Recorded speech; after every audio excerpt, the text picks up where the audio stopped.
O Senhor esteja convosco.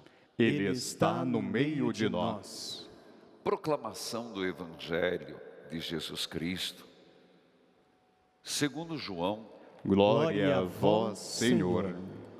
Depois de lavar os pés dos discípulos, Jesus lhes disse: em verdade eu vos digo, o servo não está acima do seu senhor, o mensageiro não é maior do que aquele que o enviou. Se sabeis isso e o puserdes em prática, ficareis felizes. Eu não falo de vós todos, eu conheço aqueles que escolhi, mas é preciso que se realize o que está escrito na Escritura. Aquele que come o meu pão levantou contra mim o calcanhar. Desde agora eu vos digo isso, antes de acontecer, a fim de que, quando acontecer, creais que eu sou.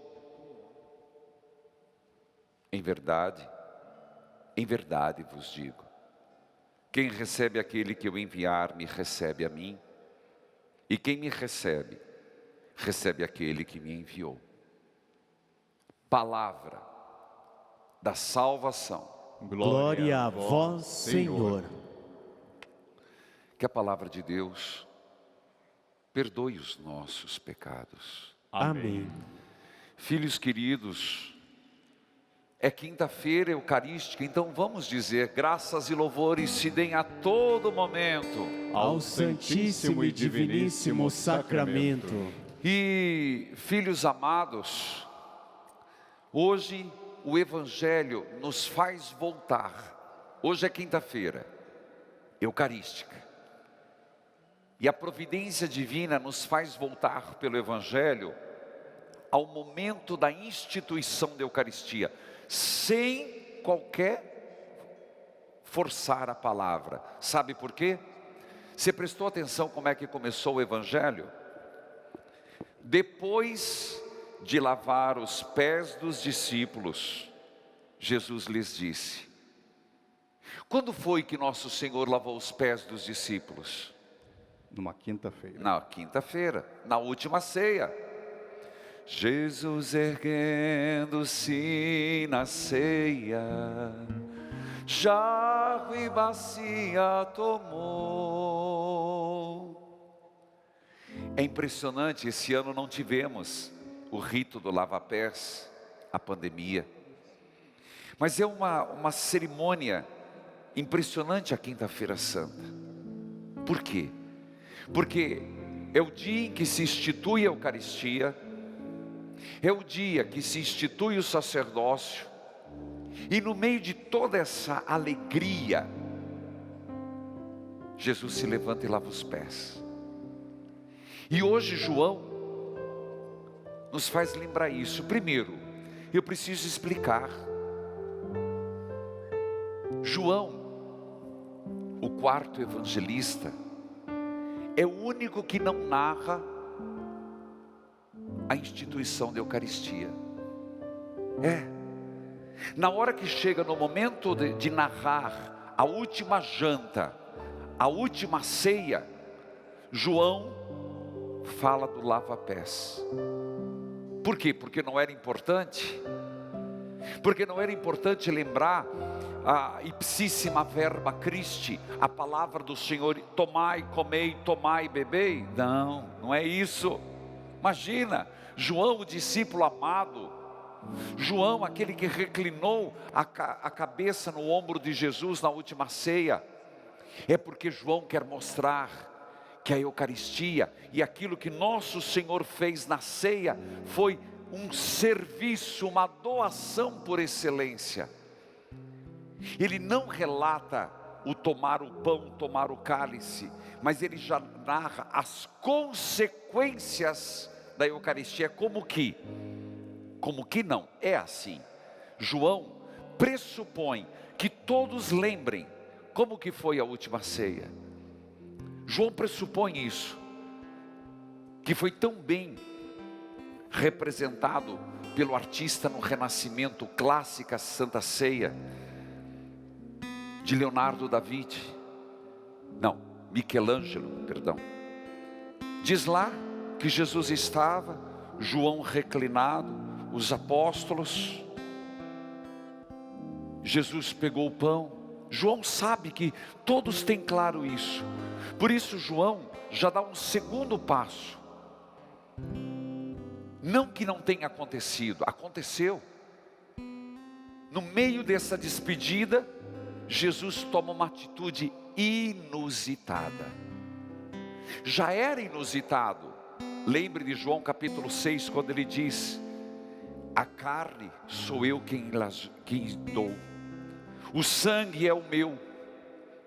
Mas agora, João lembra que Jesus fez algo que era inadmissível. Por que era inadmissível? Gente, nós estamos falando num período, até hoje, Jesus é mestre. Não era o único mestre, havia muitos. E como que funcionava o mestre? Mestre eram pessoas de grande oratória e que para os seus discípulos tinham um grau elevado. E os discípulos tinham reverência, independente de falar de Jesus. Quando tem um mestre, você pode pensar a palavra mestre. Na cultura oriental, você conhece muitos casos, não quero nem citar historicamente entre os gregos, mas falando do mestre, o mestre tem um lugar de destaque. Quando o mestre fala, todos escutam. Quando o mestre age, todos observam. Na hora de sentar, os discípulos naturalmente dão o melhor lugar para o mestre, as melhores coisas para o mestre. É natural, era natural do seu tempo, da cultura oriental. E Jesus era o mestre, de 12 no mínimo, e muitos outros. Agora pensar que Jesus estava para ir embora, se levanta, tira o manto, o primeiro, que geralmente ele é lembrado como manto vermelho, como quiser, mas ele não tira só o manto, ele tira a outra parte, e ele fica com roupa de escravo, as roupas diminutas, como nos lembrava Dom Peruso, cientista da Bíblia, roupas diminutas, parecido com aquela que ele foi crucificado. Olha para a cruz, e ele vai lavar os pés. Isso era coisa de escravo, era inadmissível, mesmo para Pedro, mais tosco, desculpe a palavra, São Pedro, não brigue comigo, mais difícil de compreensão. Tomé, o incrédulo, Judas, estava lá no meio armando para Jesus, João, levantar, lavar os pés, nem hoje a gente faz isso, literalmente lavar os pés. Jesus fez. Esse gesto João vê como uma consequência de quem comunga Jesus. Até para nós hoje é meio escandaloso. E o que o Senhor está dizendo para nós?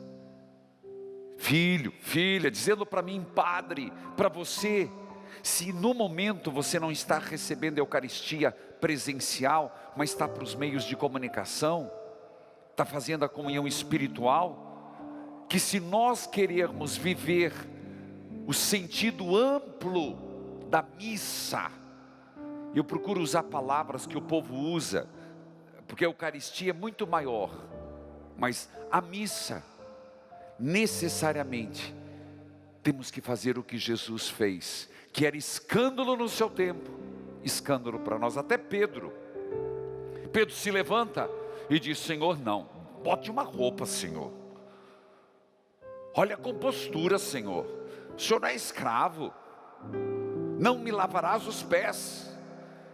E Jesus disse: se eu não te lavar os pés, não terás parte comigo.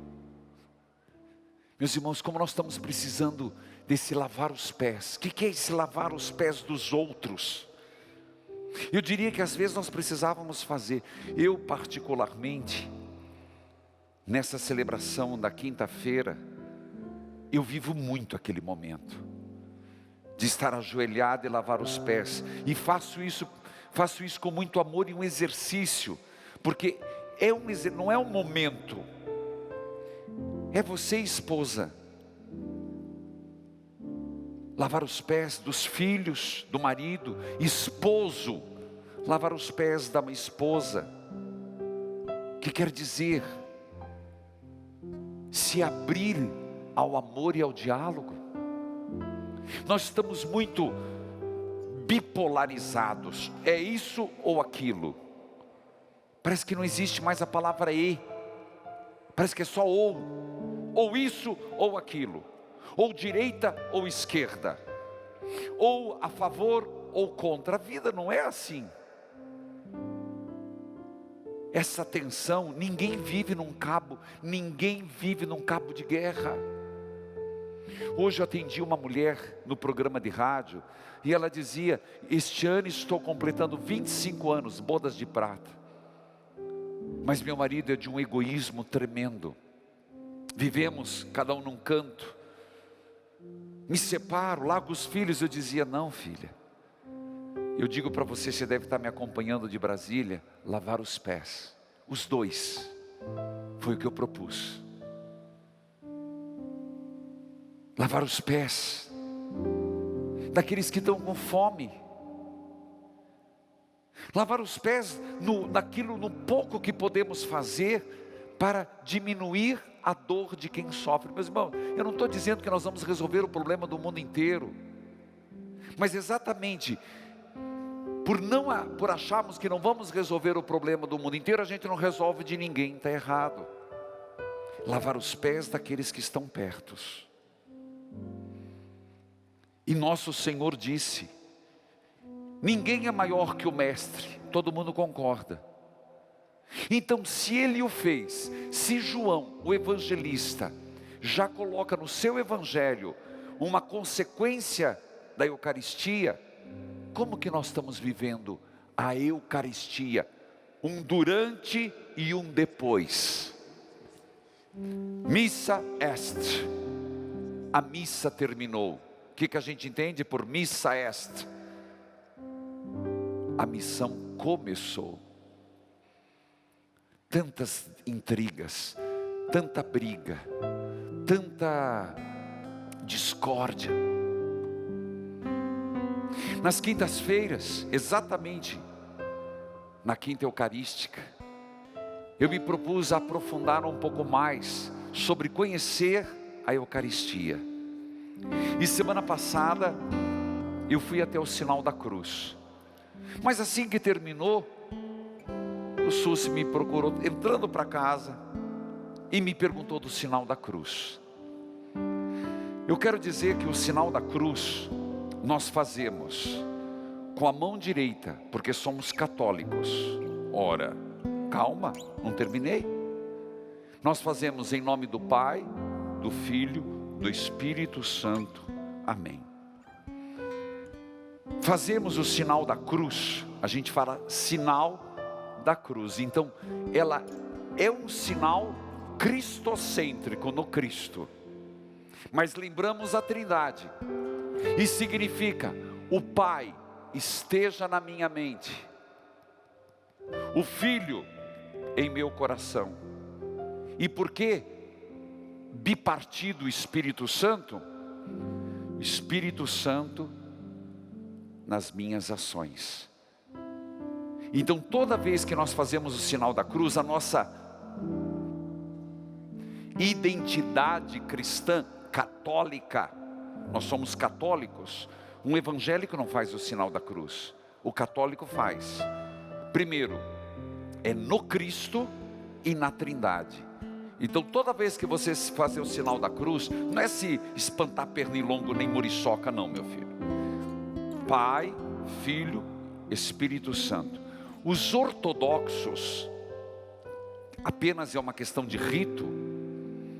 E também, agora o Papa abre muita comunhão, eles fazem com a esquerda.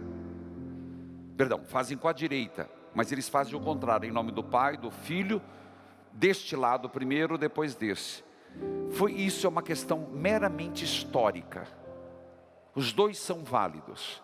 Eles têm o hábito de fazer com os três dedos juntos, para lembrar a Trindade, direita e esquerda. Mas o fundamento é o mesmo. É só uma questão de distinção do cisma que aconteceu lá atrás. Mas então, quando nós começamos o sinal da cruz, em todas as orações e terminamos, nós estamos invocando a Trindade e estamos mergulhando nela e no Cristo, Pai, Filho e Espírito Santo. Logo depois, se você lembrar dessa Eucaristia, dessa última ceia, e que nós celebramos a Eucaristia, lembrando que tudo eu já falei do antes, lembra de quinta passada? É tão importante quanto. O padre já beijou o altar, o padre fez o sinal da cruz, e ele saúda. Começa o diálogo. Na missa tem muitos diálogos, e o primeiro diálogo é: que a paz, trinitário, que a paz de Deus nosso Pai, se acabou de invocar, do Filho e do Espírito Santo, esteja convosco, quer dizer, com todos vocês. É uma saudação de fórmula, mas é um acolhimento. O sacerdote não acolhe para ele, ele acolhe em nome de Deus, ele acolhe na Trindade. E o povo responde: o amor de Cristo nos uniu. Olha que coisa mais linda. A assembleia está reunida por quê? Movida pelo amor. O amor a Cristo. Lembra que eu falei que quando fazemos o sinal da cruz, é mergulhar no Cristo e na Trindade? Que a paz de Deus nosso Pai, de Jesus Cristo, no Espírito Santo, esteja com todos vocês. A Assembleia está dizendo a razão por estar ali. Por que você começou a missa comigo? Dizendo que quem nos une nessa celebração é o amor de Cristo. É Cristo que nos une. É Cristo. Portanto, você vai entender que toda a missa é um ato do amor de Cristo. A quem? Ao Pai. As orações são dirigidas ao Pai, mas quem é a oferta? O Filho. Quem é a palavra? O Filho. Quem é o centro? O Filho. O amor de Cristo nos uniu. Imediatamente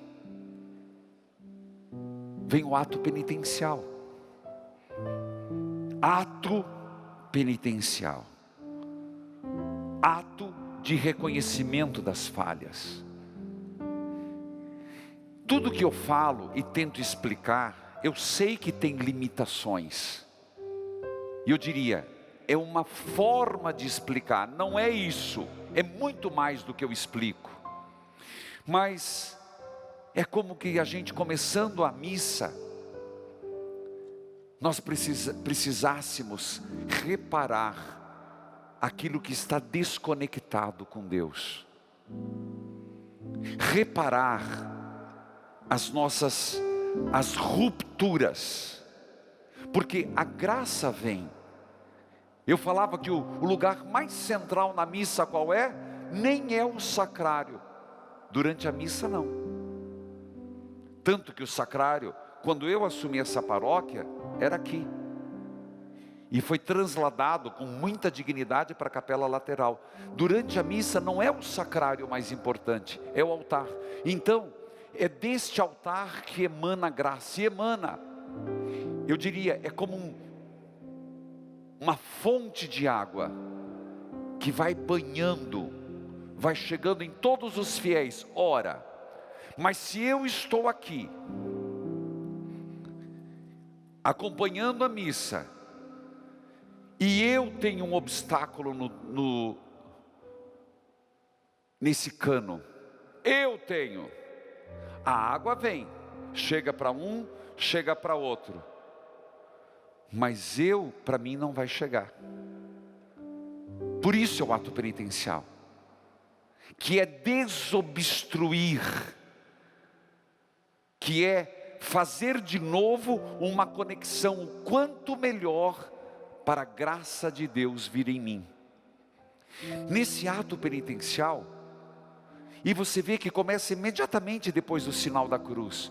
Então, se você chegou esbaforido, não fez os inícios, as preliminares da missa, o ato penitencial vai passar.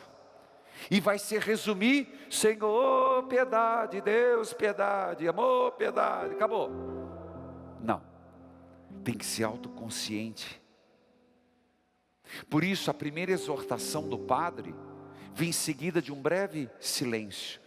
Tudo é breve, mas mesmo breve é real. Porque se você já vem nesse espírito, todo mundo sabe onde errou. Todo mundo sabe, a gente sabe a última burrada que fez. Quem não sabe? Só quem é desmiolado, que você tratou mal uma pessoa, que foi ríspido, que a gente sabe que deixou de rezar. Se você é uma pessoa vigilante, sabe. Então, depois de um breve silêncio, pode ter duas fórmulas. Um canto, que pode ser um canto ritual, ou um canto que leva a uma meditação. Pode ser os dois.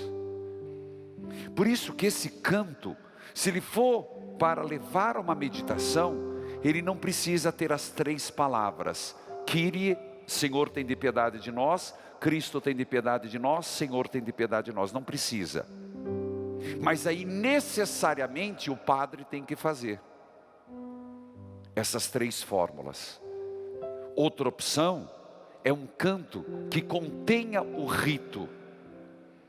O Senhor tem de piedade, o Cristo tem de piedade, o Senhor tem de piedade.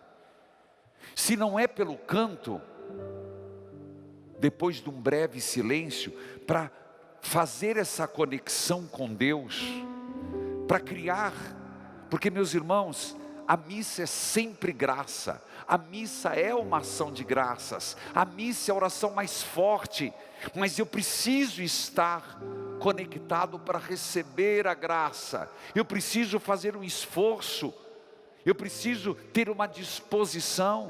Não é magia. É como que eu critico: não dá, eu vou mandar uma missa de 7º dia, mas minha família nem vai. Eu mando rezar missa, mas nunca apareço. Não é isso. Eu preciso querer. Lembra? Eu preciso tirar a sujeira do cano. Se não for um canto, o padre diz literalmente, é que a gente não percebe: Antônio, José, Letícia, Maria Josefinha, fulano, confessem os pecados. É isso, confessemos os nossos pecados. É que o nosso ouvido fica tão acostumado com as palavras que a gente não percebe. Confessem. E o padre junto, porque somos pecadores igual todos. A oração que segue é uma oração de confissão pública. É que nós não temos essa noção. Porque se a gente tivesse certeza do que estivesse falando, gente, publicamente você está dizendo para a tua mulher, você está dizendo para o teu marido, você está dizendo, eu dizendo para você, você está dizendo para mim que nós somos tudo pecador. Olha a frase: confessem os vossos pecados. Confesso a Deus. Quer dizer, eu admito diante de Deus Todo-Poderoso. Eu confesso, eu admito o meu pecado. E a vós, irmãos, que eu pequei. Depois a gente fica com vergonha de ir no confessionário. Publicamente a gente está falando. E diz os pecados. Confesso a Deus Todo-Poderoso e a vós, irmãos, da minha direita, da minha esquerda, publicamente na televisão, que pequei muitas vezes. E pequei por pensamentos. Ah, padre, então pensar também é pecado, sim. Nós não somos responsáveis pelos pensamentos ruins que nos assaltam. Não. Mas a partir do momento em que um pensamento me vem, e eu me fixo nele, e começo a dar corpo ao pensamento, começo a fantasiar o pensamento, começo a dar vazão ao pensamento, é um pecado. E você diz isso e eu toda missa. Então já no começo da missa nós recebemos uma lição. Quando vem um pensamento ruim, mude rapidamente. Quando vem um pensamento de posse, de ciúme, mude. Quando vem um pensamento de luxúria, mude. Quando vem um pensamento, mude. Porque você alimentar um pensamento ruim, nós falamos na missa, pensamentos, palavras. Meus irmãos, eu estou no ato penitencial. Eu estou explicando as partes da missa, porque toda vez nós estamos falando, Senhor, perdoe, é um bater na boca. Antigamente não sei vocês, mas o pai e a mãe da gente fazia, bate na boca. Quando falava um palavrão, se a gente levasse isso a sério, todo mundo ia ficar com o lábio roxo. Bate na boca. Palavras são motivo de pecado. E eu não estou falando só palavras do ponto de vista da luxúria, não. Maldades. Eu não sei como é que uma pessoa que se diz católica é caluniadora, gosta de fomentar a vida dos outros. Será que não tem medo da morte? Caramba, meu Deus do céu. Uma pessoa que gosta de ver o circo pegar fogo. Palavras faladas e escritas. Como é que uma pessoa faz uma fake news sabendo que é mentira? Faz um artigo detonando os outros, sabe? Não tem medo do braço de Deus? Palavras, ou mesmo palavras ditas, palavrões dentro de casa. Precisa de muita coisa para saber que não se deve? Mas eu tenho o hábito. O hábito foi adquirido, o hábito pode ser revertido. Ações, mesma coisa. Senhor, eu pequei. Pensamentos, palavras e ações.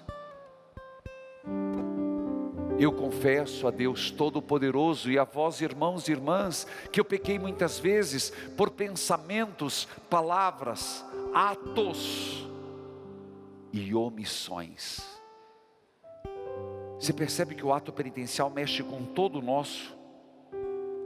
Você percebe que no ato penitencial eu sou chamado a restabelecer o canal da graça? Porque, Senhor, eu também me omiti. Eu vi uma pessoa faminta e não ajudei. Eu vi uma pessoa sofrendo e eu não me preocupei. Eu nem rezei pela pessoa se eu não pude fazer nada. Eu me omito diante de uma injustiça. Eu me omito vendo alguém sendo menosprezado. Eu me omito vendo alguém sendo judiado. Eu me omito diante de uma violência. Fulano está brigando lá, estou escutando a mulher pedindo socorro, mas não tem nada a ver com isso. Em briga de casal ninguém mete a colher. Omissão. Se eu sei que alguém está sendo mal pago, omissão. Palavras, omissões, por minha culpa. Gente, você entende como é libertador o ato penitencial? Como é curativo. Curativo. Porque no ato penitencial nós somos exercitados naquela hora. Mas eu não pequei, a palavra foi porque me puseram na boca. Não. Eu me omiti porque eu não tinha circunstância. Me fizeram fazer isso. A culpa é do meu marido, a culpa é da minha mulher. A culpa foi ali da turma. Eu estava na turma e me deixei levar. Não, no ato penitencial não tem essa conversa não, meu filho. Por minha culpa. E bate no peito. Minha tão grande culpa. antigamente era com pedra. Os penitentes, a penitência nunca era feita dentro da igreja. Os penitentes cumpriam fora da igreja. Quando alguém cometia um grande erro, uma deserção, uma heresia, ou um pecado público, o padre dava a penitência e a pessoa não podia mais entrar na igreja. Ela ia em praça pública e se batia com pedra, rezando essa oração, até dilacerar. Tanto que os monges se batiam nas costas e os leigos com pedras. A gente não tem pedra, né? Nem deveria carregar. Mas a mão no peito, por minha culpa, eu errei. Eu sou consciente, eu sou livre nas minhas decisões, sou influenciado, mas não sou determinado. Para de achar que nós somos determinados por um passado difícil, por um momento. Para, meu filho. O teu passado não vai para o inferno, não vai você, vou eu. Por minha culpa, Senhor, por minha grande culpa, Senhor, confesso a Deus e peço a vós, irmãos e irmãs, olha que bonito isso, que rogueis por mim, roguem por mim, rezem por mim. Veja que apelo que a gente faz. Peço à Virgem Maria, peço a vós, irmãos. Que coisa mais forte, gente. Invocando Nossa Senhora nesse momento penitencial. E a vós, irmãos, Virgem Maria, que roguem, peçam, supliquem, junto a Deus nosso Senhor. E aí vem Kyrie eleison, Senhor, tem de piedade de nós. A palavra piedade vem de pio, piedoso, mas não é só isso.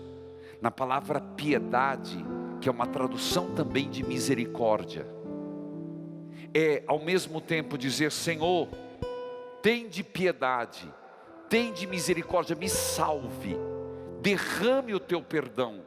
O Kyrie eleison não tem tradução, nunca se conseguiu. Porque não é se colocar diante de Deus prostrado e dizer: Senhor, olha para mim e faça alguma coisa. Senhor, tem de piedade, Cristo, tem de misericórdia, tem de compaixão. E termina a doxologia: Senhor, tem de piedade. Você percebe que esse momento penitencial, a força que tem, por isso que perdoa mesmo. Nesse momento tem o poder de perdão. Por isso o padre dá a absolvição. Credo, padre, não sabia disso não. Não é a mesma equiparada da auricular, mas da absolvição. Depois da assembleia, não é assembleia, é individualmente pedir perdão. O que o sacerdote diz? Deus Todo-Poderoso, tenha compaixão de vós, perdoe os vossos. Ele não diz nossos. Pega lá o missal para mim. Veja, meus irmãos, é uma absolvição dada para os pecados veniais. O sacerdote absolve. Por favor, tem o poder de perdoar a missa? Tem. Mas não os pecados mais graves. Inclusive, eu pedi ali, porque tem aqui, uma parte importante. A gente acha que a única oração é: Senhor, tem de piedade de nós, né? Mas tem coisas bonitas, e pena que às vezes falta musicar.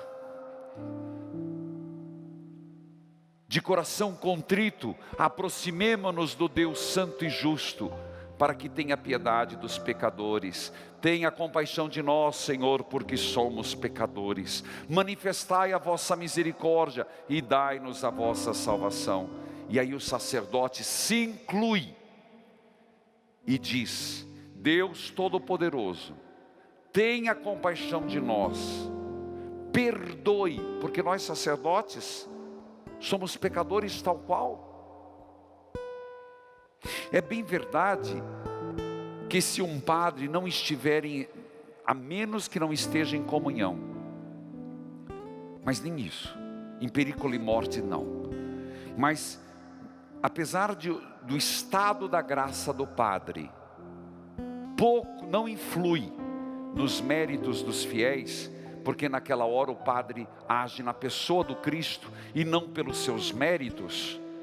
Nós também queremos aproveitar do canal da graça.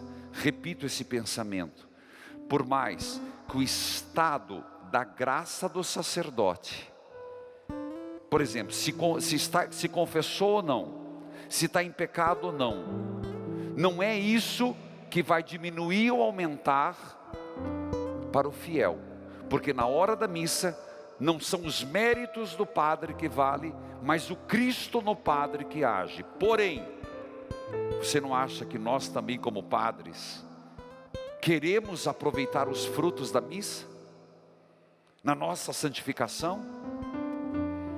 Deus Todo-Poderoso, tenha compaixão de nós, perdoe os nossos pecados e nos conduz à vida eterna. Ainda, como parte introdutória, tem o oremos. Mas o sacristão está me falando que o tempo já foi. Fica para quinta que vem. Mas o que vem logo depois é como se eu expliquei semana passada, os ritos iniciais. Hoje, a segunda parte dos ritos iniciais. Quando que termina os ritos iniciais da missa?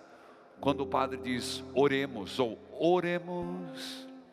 Antigamente essa oração se chamava oração da coleta, que não tem nada a ver com coleta de dinheiro, coleta de intenções. Numa reforma litúrgica, passou a se chamar oração do dia. Mas eu gosto muito dessa visão de oração da coleta de intenções. Quando o sacerdote diz, oremos, e é essa hora em que você que está em casa, coloca a sua intenção. Inclusive em algumas igrejas, comunidades menores, é nessa hora que o padre faz oremos, que o comentarista lê as intenções da missa. Você sabe disso. Nós optamos diferente, porque sempre estamos televisionados e o tempo é muito limitado. Então as intenções são lidas antes, todas. Mas é agora nesse oremos, que depois segue a oração do dia, que se termina os ritos iniciais. Semana que vem eu parto do finalzinho dos ritos iniciais e vou para a liturgia da palavra. Talvez eu seja criticado por estar fazendo isso. Paciência, eu assumo. O que eu mais quero é que você e eu possamos conhecer mais a missa e amar mais.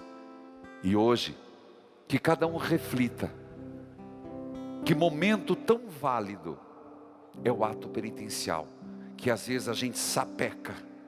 Sabe a palavra sapecar, né? Passa rápido. E a gente não entende nada.